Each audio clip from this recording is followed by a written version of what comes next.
This is a young wizard. Not because he's powerful, but because he's still alive.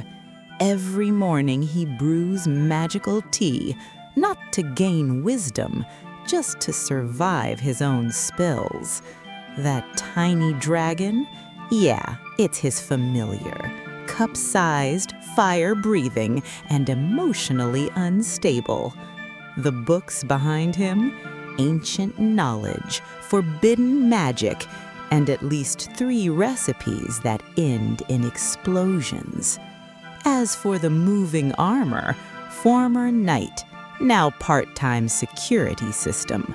Welcome to magic school, where nothing is under control, and that's considered progress.